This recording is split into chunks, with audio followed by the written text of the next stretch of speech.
puis Vincent, il m'a expliqué hier comme quoi il avait reçu plein d'appels parce que des rivières de la région étaient polluées.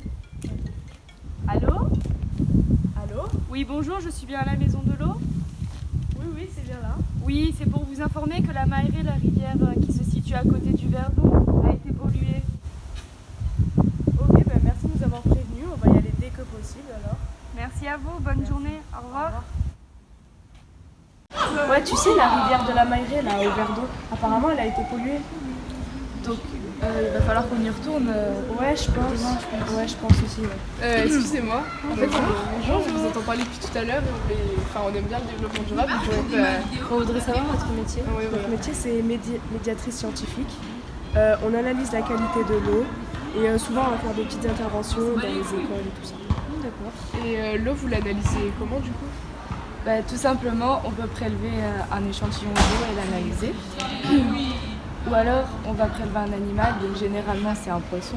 Ou des petits insectes aussi qui se situent au fond de la Par la pêche électrique. Donc le poisson il va se retrouver attiré vers une électrode. Quand on va envoyer un champ électrique dans la rivière, et ensuite on n'aura plus qu'à l'attraper avec une épuisette. Ensuite le poisson, on va le peser, le déterminer, on va se renseigner sur le nombre d'espèces qu'il contient.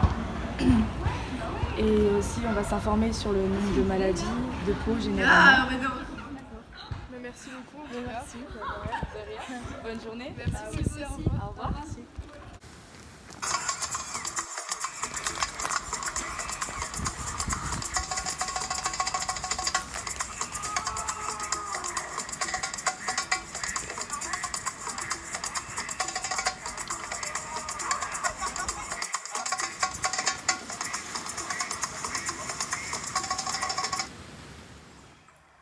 Pour pouvoir prélever les insectes dans la rivière, nous aurons besoin de 2 bacs rectangulaires ainsi que 2 passoires comme matériel. Donc pour pouvoir analyser la qualité de l'eau de la Maéré, on va prélever des insectes, on va les mettre dans ces bacs, on va en déduire si ce sont des insectes polluorésistants ou polluosensibles. Et avec ça, on pourra savoir si la qualité de l'eau est bonne ou mauvaise. Mais tout d'abord, nous allons nous interroger à propos de l'auto-épuration naturelle. Comme on peut le voir sur la frise, la rivière va être polluée. Puis dans un premier temps, les espèces très polluosensibles, c'est-à-dire qui sont sensibles à la pollution, vont disparaître de la rivière.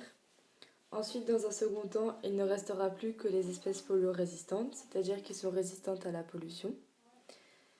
Mais ces espèces polluorésistantes se nourrissent de matière organique et vont donc nettoyer toute la rivière, permettant ainsi aux espèces polluosensibles de revenir, comme on peut le voir sur l'étape 3. Et puis ensuite, le cycle va se répéter plusieurs fois. C'est ce que l'on appelle l'auto-épuration.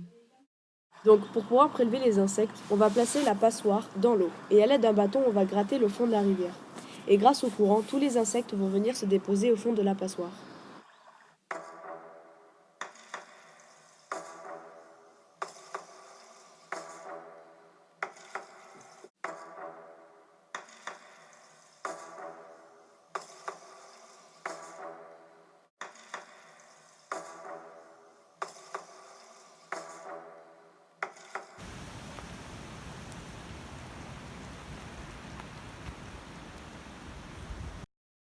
Alors comme pollution, on a trouvé une substance verte qui était répandue sur le sol à côté de la rivière, mais également de la mousse blanche, ce qui signifie que la matière organique en décomposition, provenant des végétaux aquatiques mais aussi des végétaux terrestres, entraînés vers les cours d'eau par les eaux de ruissellement et d'infiltration, était présente dans cette rivière.